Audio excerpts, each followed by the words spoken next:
gorczakowskie psy w dupę palec z moim braciszkiem Sapandułą Gorczakowskim na czele. Nie przeszkadzaj mi, ciszej, mam robotę. Jak ciszej? Jak wszystko potrafią spierdolić, jak ciszej? Czarny powinien siedzieć, kreski pod celą skrobać. Nie on zabił tego młodego chłopaka, nie on go oskalpował. Wiem, że straciłeś przez to swoją najlepszą kurierkę Tatianę, ale... Nie on, tylko jego przydupas, to na to samo wychodzi, tak? Wszyscy to wiedzą.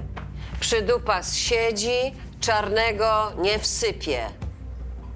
Nic nie zrobisz. No nie ma dowodów na jego bezpośredni udział w tej sprawie. Dobra, jakby Andrzejka słyszał, naprawdę. Marcin, jesteś pijany.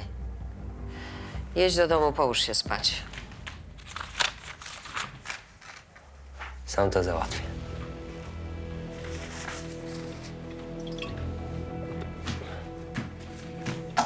Załatwię tego skurwysyna.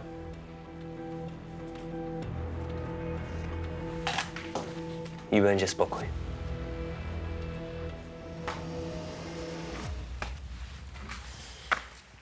Do wszystkich jednostek w pobliżu ulicy Towarowej zgłoszono zabójstwo na pierwszym piętrze kamienicy. 05 do 00, jestem w pobliżu, jadę tam. Dobra, piątka, Towarowa 16, bez odbioru.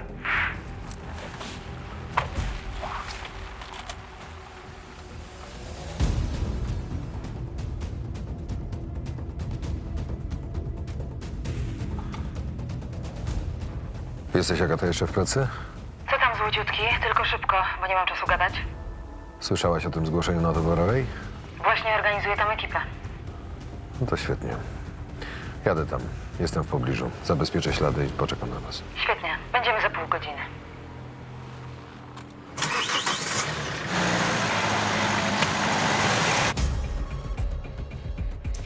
Ale kto mógł zrobić coś takiego? Dlaczego? Dobrze pani znała Denatkę? Czy dobrze? Przychodziłam do niej od dawna, ale niezbyt często. Wie pan, wtedy, kiedy pojawiał się jakiś problem albo jakaś trudna decyzja do podjęcia, wtedy człowiek jakoś chce się poradzić. Cześć. Dziękuję. To wszystko.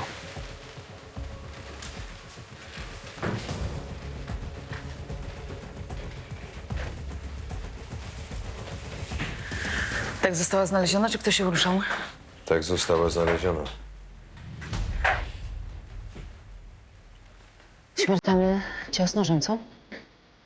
Trudno powiedzieć, bo ciosów było więcej. Na oko widać 4 rany. Jakby w afekcie. Ten tutaj trafił w tętnicę. Stąd tyle krwi. Tak, i to wykrwawienie mogło być przyczyną śmierci. Ale któryś z ciosów też mógł być śmiertelny. Co wiemy do tej pory? Niewiele. Ta kobieta, z którą rozmawiałem, to stała klientka. Przyszła i zastała już ten widok po jadce. Nikogo nie widziała. Dobra. Idź popytaj sąsiadów. Ta zbrodnia na pewno nie odbyła się po cichu, a ja się nią zajmę. Denatka była wróżką. Złośliwy powiedziałby, że powinna przewidzieć własną śmierć. Moja matka zawsze mówiła, co ma być, to będzie. Może coś w tym jest. Może rzeczywiście nie mamy wpływu na wszystko, co nas spotyka.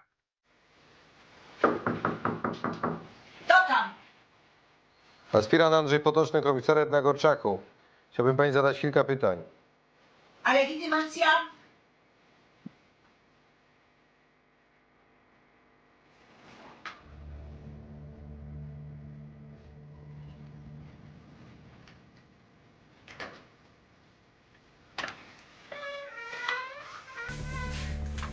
Dobry. Dobry. Wie pan, w tych czasach i w tej okolicy wszystko się może zdarzyć. Człowiek zaufa nie temu, co trzeba i o, proszę. Czyli co, słyszała pani, co tam się działo? Tam to co chwila się panie coś działo. Co to znaczy? Klienci wchodzili, wychodzili, jakieś baby zapłakane, a ci kochasie jeszcze lepsi. Jacy kocha się? A przyłaziły tu jakieś absztyfikanty. Widziała pani, kto ostatni wychodził z tego mieszkania? O nie, ciemno było, ktoś nie zapalił światła na klatce. Nikogo nie widziałam. Przepraszam, na moment. No co tam, mamo, szybko? Musimy się spotkać, Andrzej. Jak najszybciej. No jak skończę? Nie, ale nie w domu. Nie chcę, żeby Marcin o tym wiedział. A gdzie? Tam, gdzie z własnej woli na pewno nie przyjdzie. No to wszystko. Bardzo pani dziękuję. Do widzenia.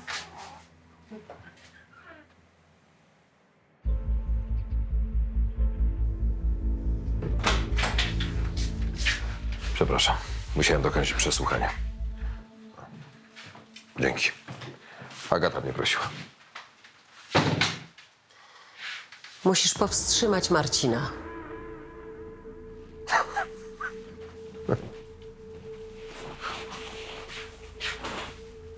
Jak? Co tym razem zrobił? On chce załatwić problem Czarnego. Sam. Rozumiesz? Wiesz, co to znaczy. Mamo. 1000 razy próbowałem powstrzymać go. 1000 razy. Nic to nie dawało. A ty zawsze stałaś po jego stronie. Więc co mogę teraz zrobić? Jak ja w ogóle między wami dwoma mam wybierać? Ale wybierałaś. No i co teraz? Jak mam go powstrzymać? Nie wiem. Siłą. Wywieź go, aż ochłonie.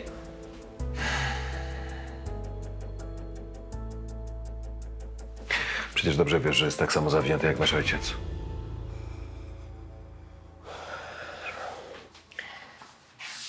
Nie chcę grzebać własnych dzieci.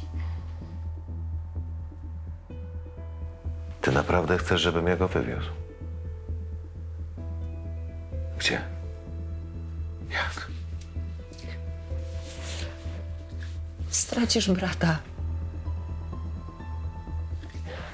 A ja stracę syna. Jak tego nie zrobisz?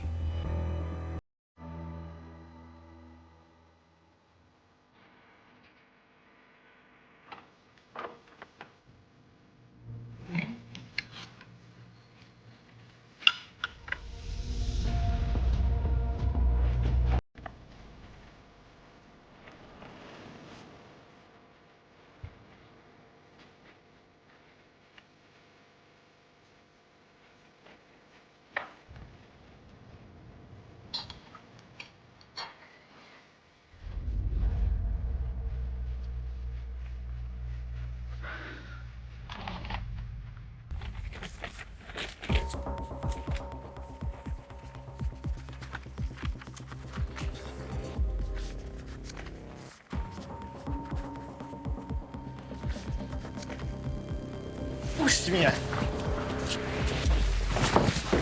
Kto to jest i o co chodzi? Kręcił się przed drzwiami wejściowymi. Kim pan jest? Czyli to prawda? Nie ma jej, zabili tę kurwę. Pytam się, kim pan jest. To zabili czy nie? Bo nie wiem, czy mam kurwa świętować, czy jak. Komisarz Agata Rychlik, komisariat na Korczaku. Pytam się, kim pan jest i czy pan wie, że właśnie ściągnął na siebie podejrzenie o zabójstwo Marleny Stelmaszczyk. Spoko. Doprawdy? To nie ja, ale powiem pani, że zajebiście się cieszę, że w końcu ktoś pomógł jej się przekręcić. Pojedź pan ze mną na komisariat, wyprowadź pana.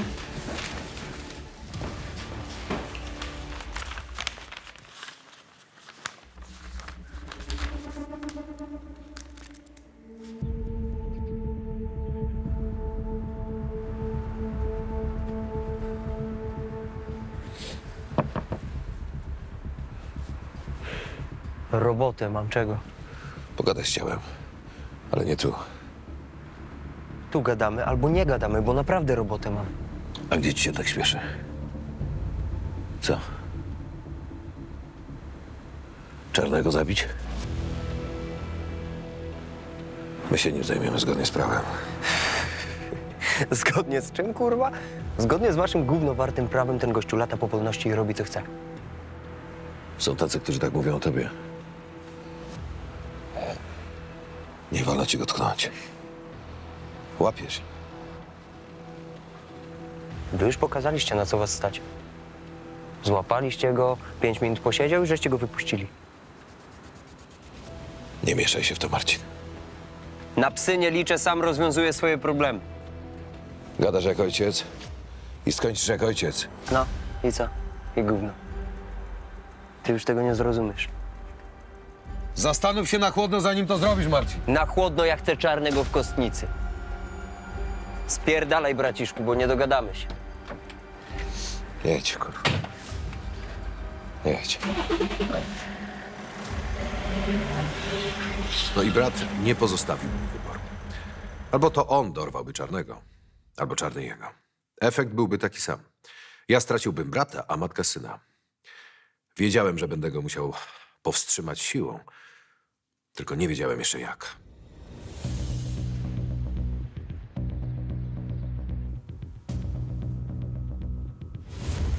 Jonasz Dyrek to syn denatki. Ale jego matka nie była w związku małżeńskim z jego ojcem.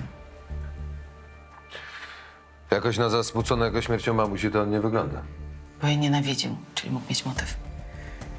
Ale ludzi, którzy mogli mieć motyw, żeby zabić wróżkę, mogły być dziesiątki, także... Ja z nim pogadam, a ty sprawdź coś więcej w tej sprawie.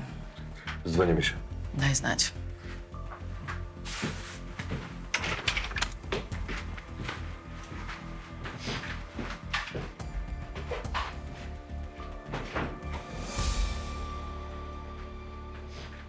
Potoczny. Afera na recepcji. Jaka afera? Najgorsza z możliwych. Miłosna. Pomożesz? No co zrobić? To pan? Pan jest dzielnicowym. Tutaj ja mieszkam niedaleko, na Kolistej, zaraz obok. Czy Aspirant Andrzej Potoczny, dzielnicowym. Czym mogę pomóc? ja mam problem. Nie mam pojęcia, co ja mam zrobić.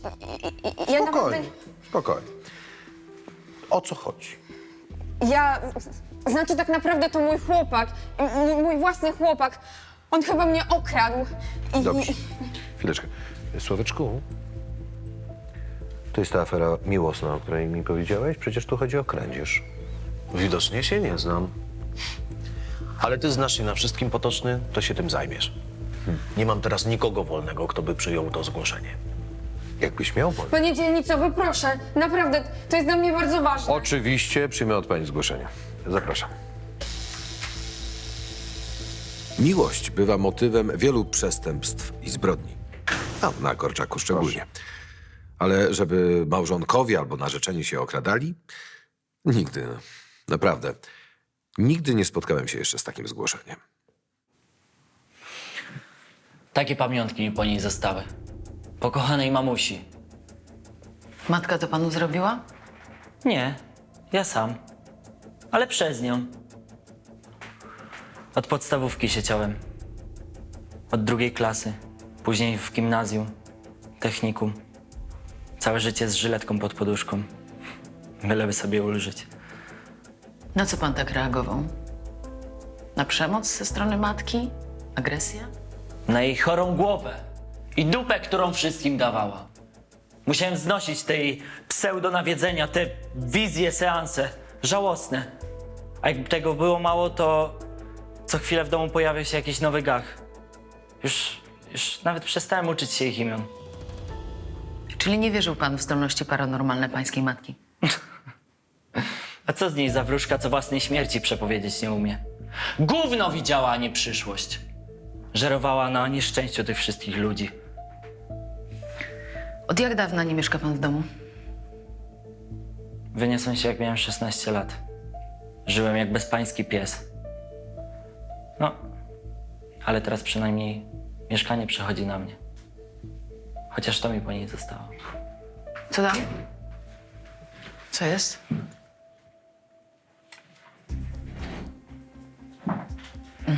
Dobra, dzięki.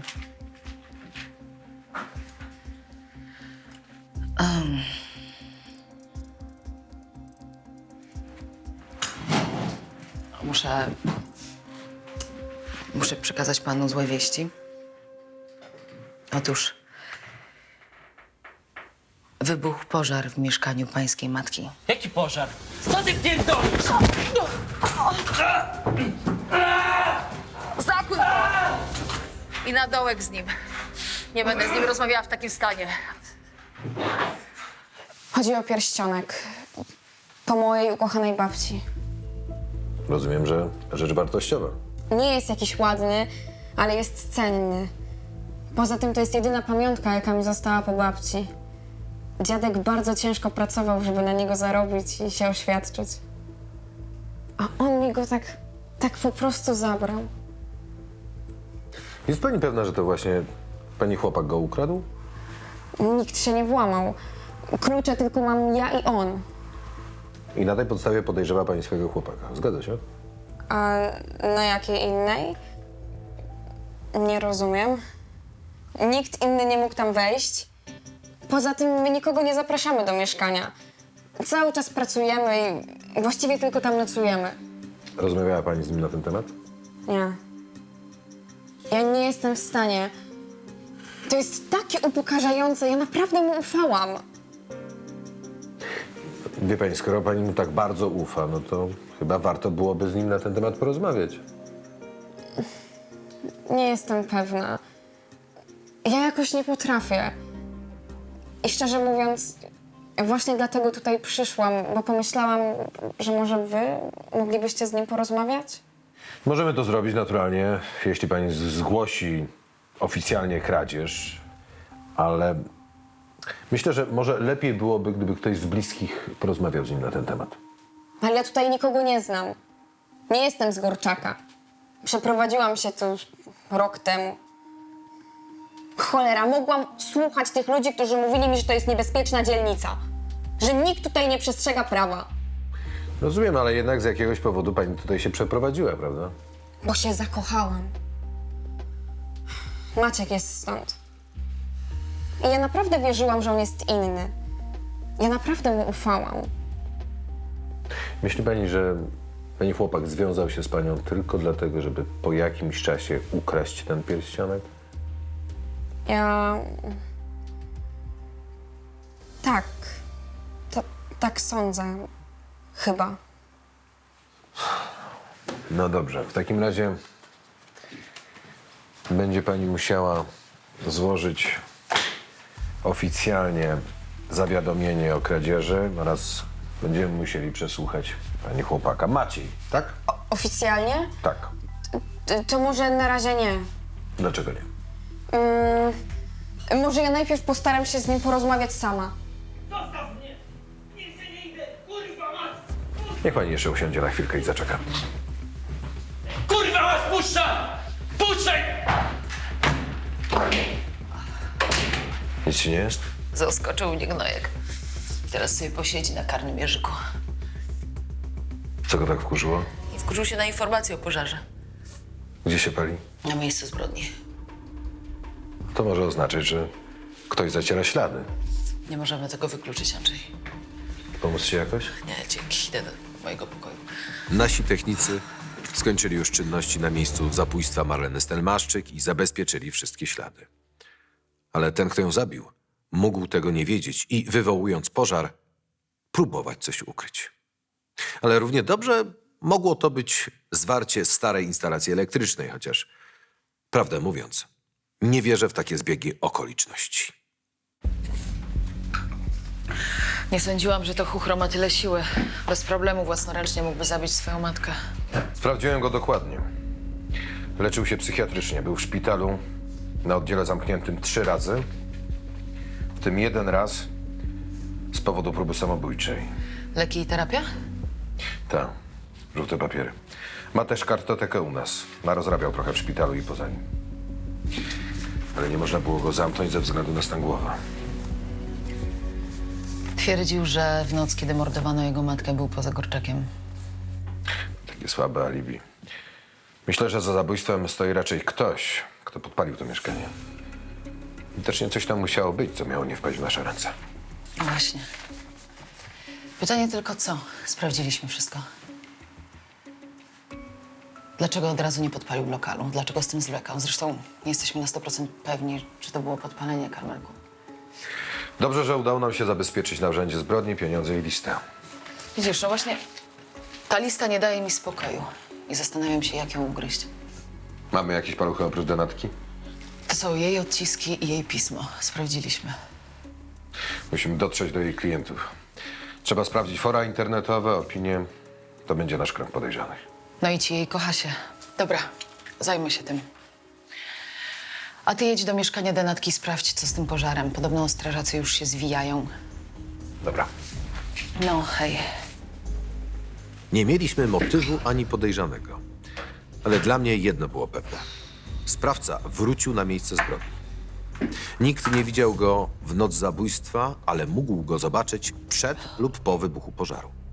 Trzeba było jeszcze raz tam pojechać i rozpytać sąsiadów oraz znaleźć ewentualnych świadków zdarzenia.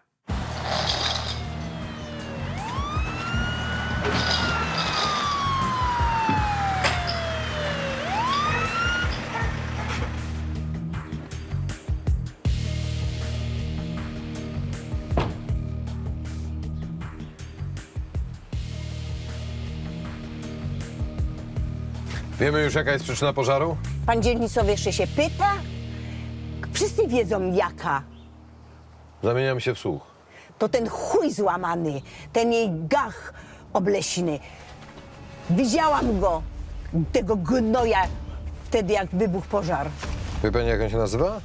Felix jakiś tam, tyle wiem, ale po gębie rozpoznam go wszędzie. A może pani podać jakieś cechy szczególne, jak wyglądał? Wzrost, jak był ubrany? Taki miluśki, taki wygalantowany i taki przystojniaczek. Średniego wzrostu, brunet, oczy ciemne i taki zawsze niedogolony. Proszę pana, kochany panie, kiedy możemy się wprowadzić do naszych domów? Wie pani, nie wiem. No. Inspektor nadzoru budowlanego musi wydać opinię, no i wtedy będziemy wiedzieć, czy mogą państwo wrócić. Niech pani mi powie jeszcze coś o tym Feliksie. A niech to szlak, tyle tylko powiem, panie. A ma pani kogoś z rodziny, jakieś miejsce, gdzie mogłaby pani zatrzymać się do czasu powrotu do mieszkania? Mam. Siostra moja mieszka po drugiej stronie Gorczaka.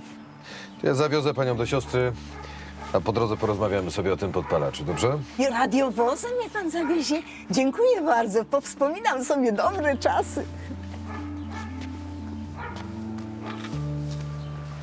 Powolutku.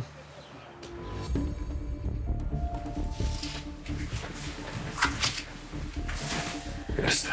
Świetnie. Pomożesz mi się przez to przekopać. Znalazłam ponad setki komentarzy w necie na temat Denatki i jej usług. Większość z nich negatywne. Ludzie generalnie uskarżają się na niesprawdzalność jej wróżb, kłamstwa oraz oczywiście naciąganie. Ale i tak do niej przychodzili. Przesłuchanie każdego trochę potrwa. No, czekają nas żmudne tygodnie. A co z tym podpalaczem?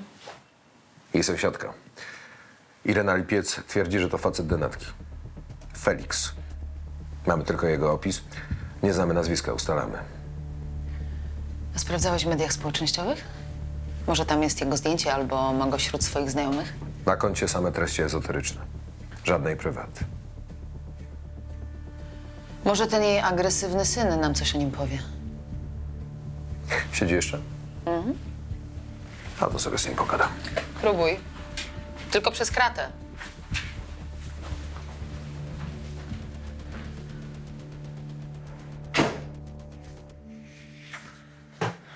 Kurwa, czemu tu tak zimno? Ogrzewanie drogie. Czego chcesz? Nie możecie mnie tu trzymać, papiery mam. Do wyjaśnienia możemy na 48 godzin. Żółte papiery mam. Nie możecie. Czego chcesz? Felix. Znasz takiego typa? Nie kojarzę. Były twoje matki. Ostatni. Aha, ten ładniutki, kurwa. Nie znam. Nie znasz? Może jakiś szczegół zapadł ci w pamięci, co? Śmierdział. Starym olejem. Mechanik samochodowy? Nie. Kebaby smaży. Na Dworcowej, tyle wiem. No widzisz, czyli jednak pamiętasz. I tyle mi wystarczy.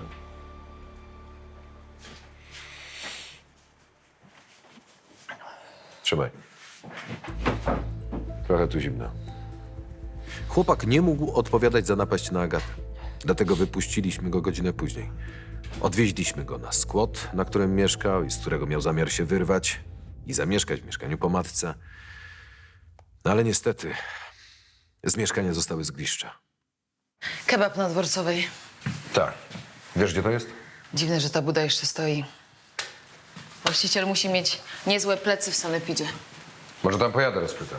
Nie trzeba, ja się tym zajmę. Zresztą ty i tak chyba już kończysz służbę. No tak, kończę. Mam jeszcze jedną rzecz. Tą rodzinną do załatwienia. U potocznych zawsze pilne sprawy. Abym tylko nie musiała sporządzać notatki służbowej w renenciku. Bez zabawy. Do jutra. Na razie.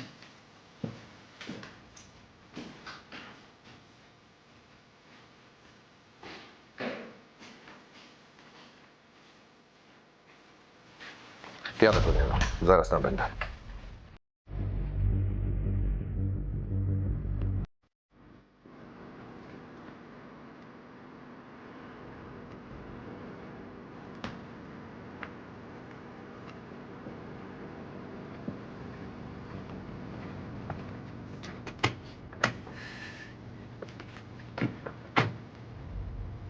Czego nie zrozumiałaś?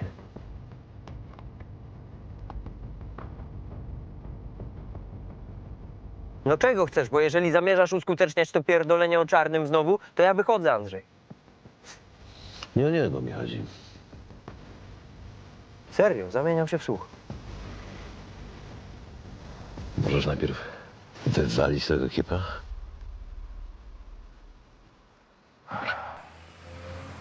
Kiep mu przeszkadza.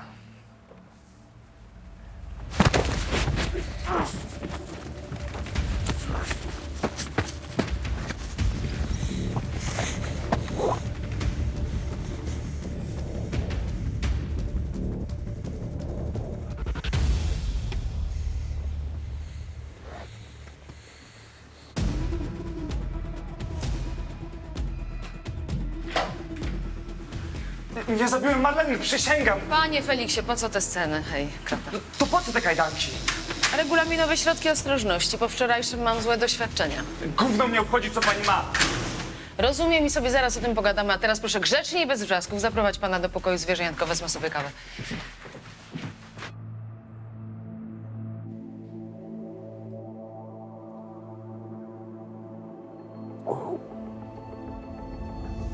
Kurwa.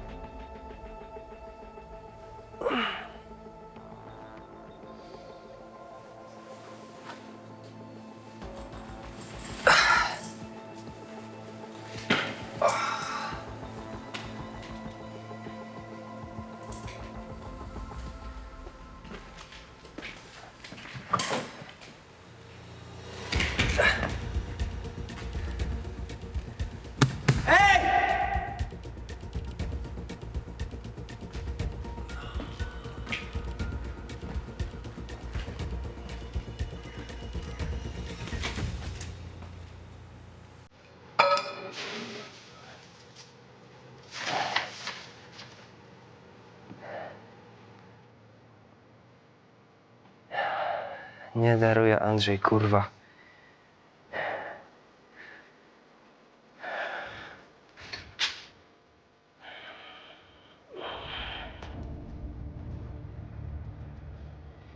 Marcin na pewno stamtąd nie ucieknie. Nie, nie ma szans. A gdzie? Gdzie on w ogóle jest? A jest w bezpiecznym miejscu.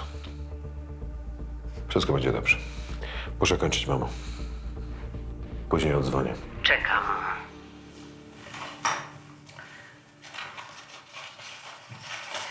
Wie pan, że spłonęło mieszkanie Marleny Stelmaszczyk?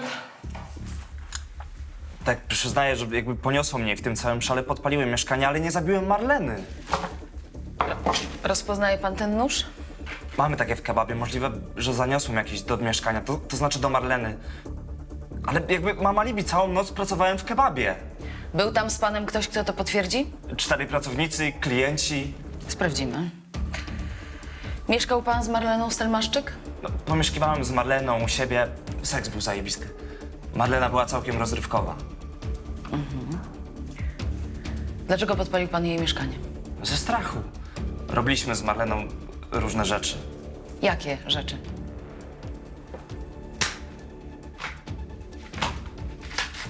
Co to jest? Za utrudnianie śledztwa. Zgodnie z artykułem 239 KK mogę panu dorzucić do 5 lat do głównego zarzutu. Właśnie przez to od niej odszedłem tydzień temu, przez to gówno. Gówno? A wygląda na listę klientek. Nie klientek, tylko naciąganych frajerek. Marlena wymyśliła, jak zarobić coś ekstra i wciągnęła mnie w to swoje bagno. Jaśniej, proszę.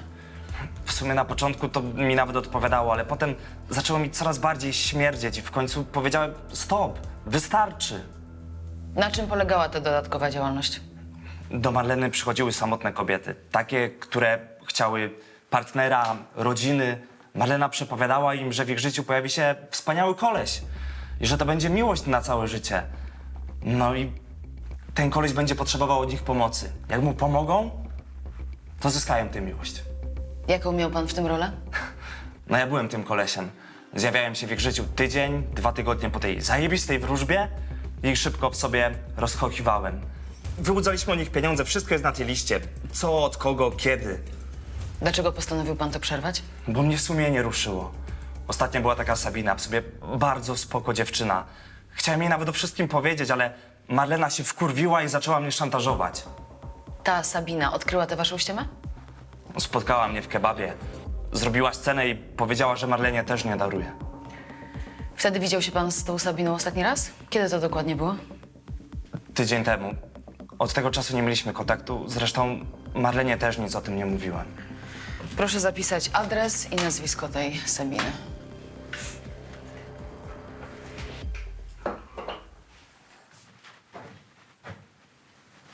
Coś ciekawego? Cała lista niedoszłych panien młodych. Co jest? A do ciebie znowu przyszła ta oszukana, niedoszła narzeczona. Tym razem z obstawą. Znowu?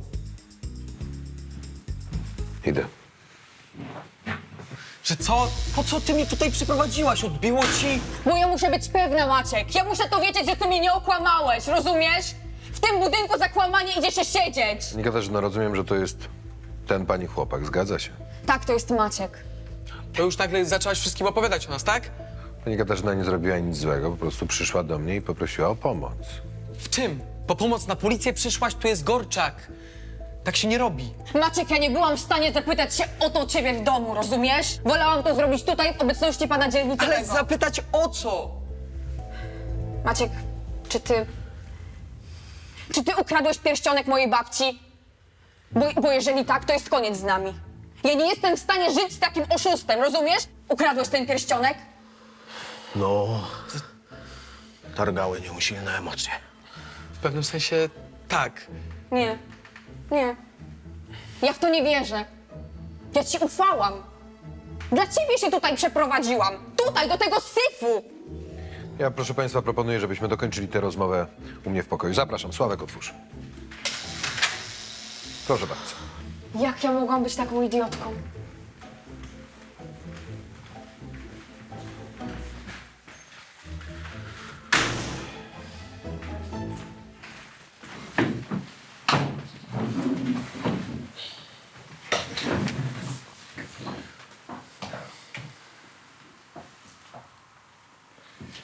Panie Macieju, powiedział pan, że zabrał pan pierścionek należący do pani Katarzyny. No zgadza się, no zabrałem. Ale nie w tym sensie. A w jakim sensie? Jakby... Kasiu, proszę, nie tutaj. Wróćmy do domu. Albo tu, albo nigdzie. Nie tak to miało wyglądać, ale dobra. Kasiu, jak cię pierwszy raz zobaczyłem, wiedziałem, że chcę spędzić z tobą resztę życia. Wiesz, jak bardzo cię kocham. Nie wyobrażam sobie życia bez ciebie. Powiedz mi, wyjdziesz za mnie? Ale to jest inny pierścionek. Brylant jest po mojej babci, ale reszta? Wiem, jak bardzo nie podobał ci się tamten pierścionek, a... No, postanowiłem go pożyczyć, przerobić i oświadczyć się. Przecież wiesz, że kocham cię jak wariat, a kiedyś kupię ci od siebie. Schowaj ten pierścionek. Ale nie? Nie, nie. Nie chcę oświadczeń na komisariacie. I to jeszcze w obecności policjanta.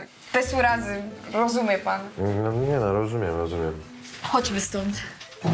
Do widzenia. Do widzenia. Do widzenia. Wszystkiego dobrego. Szczerość. Szczerość i jeszcze raz szczerość. To jest recepta na szczęście między ludźmi. Szkoda, że w życiu jest jej jak na lekarstwo. Gdyby ta dziewczyna od razu szczerze zapytała swojego chłopaka, narzeczonego, o ten pierścionek, uniknęłaby całej tej stresującej sytuacji.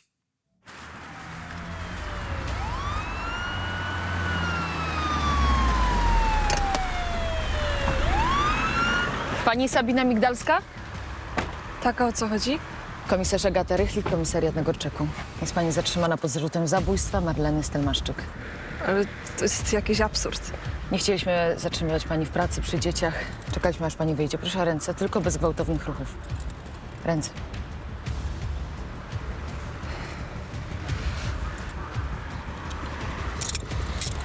Drugą. Zapraszam. Zabierz panią do tyłu.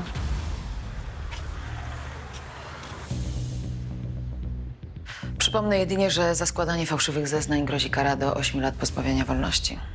Czy przyznaje się pani do zabójstwa Marleny Stelmaszczyk, z której usług pani korzystała? Sama się o to prosiła. Wykorzystała mnie, oszukała, okłamała.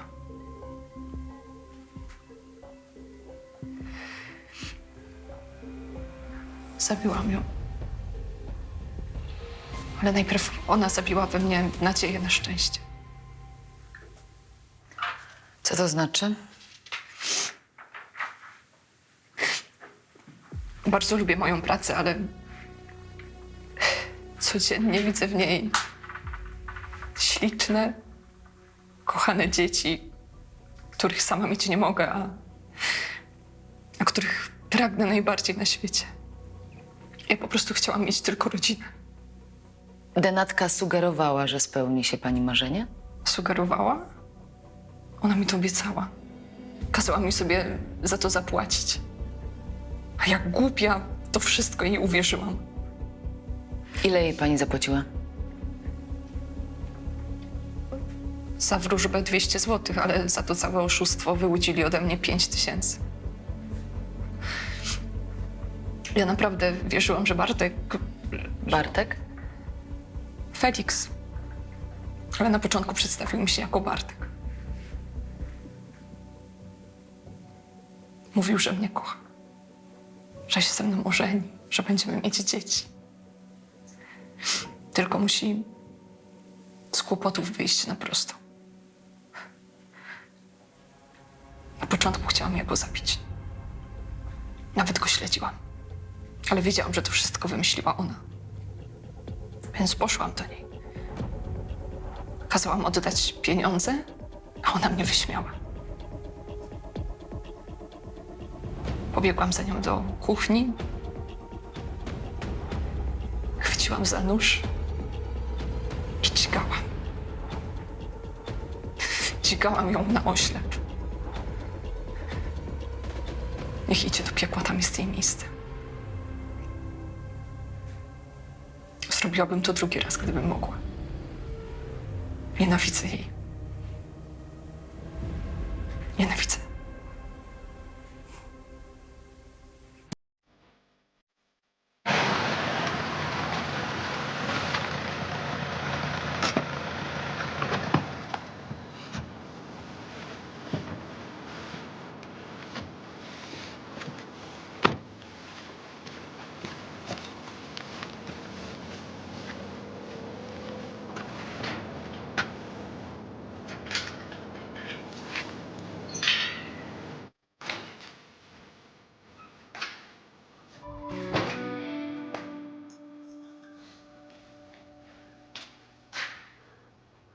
Marcin! Marcin, wyłaź! No wyłaź.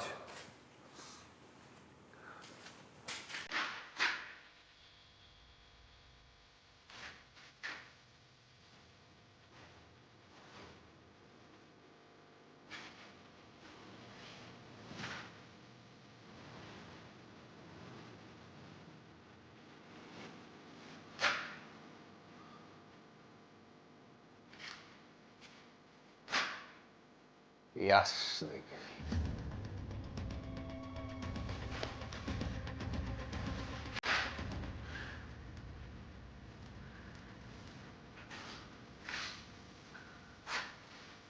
Cześć, mamo.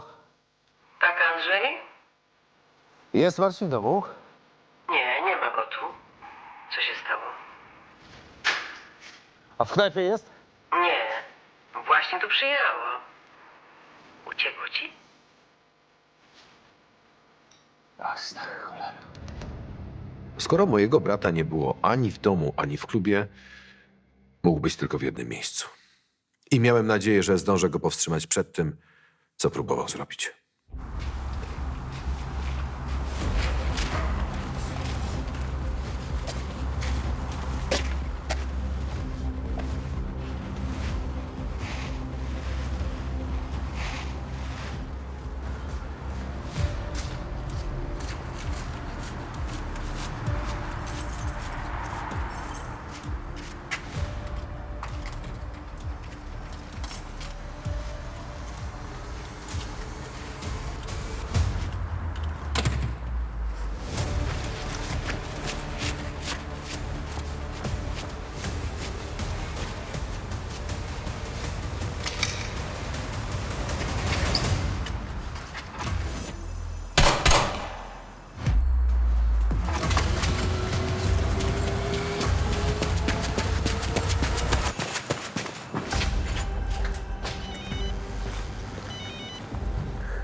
Tak, mamo? I co, znalazłeś go? Nie, nigdzie go nie ma. Jakby się pojawił albo jakby zadzwonił, to natychmiast mi dać znać. Do wszystkich jednostek w pobliżu garaży przy Zamojskiego. Mamy zgłoszenie o strzelaninie. Muszę kończyć.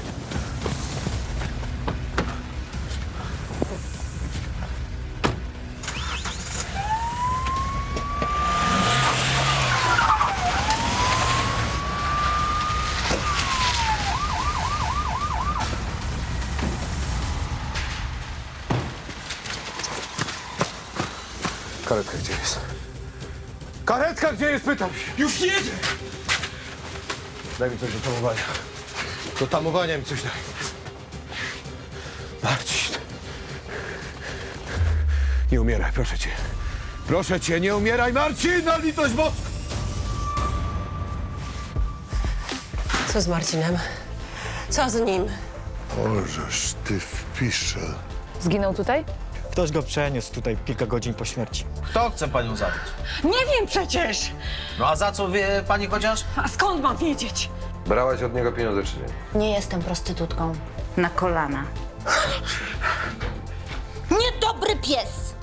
A kto podrzucił zdechłego szczura pod wycieraczkę pani listonoszce? Nie my.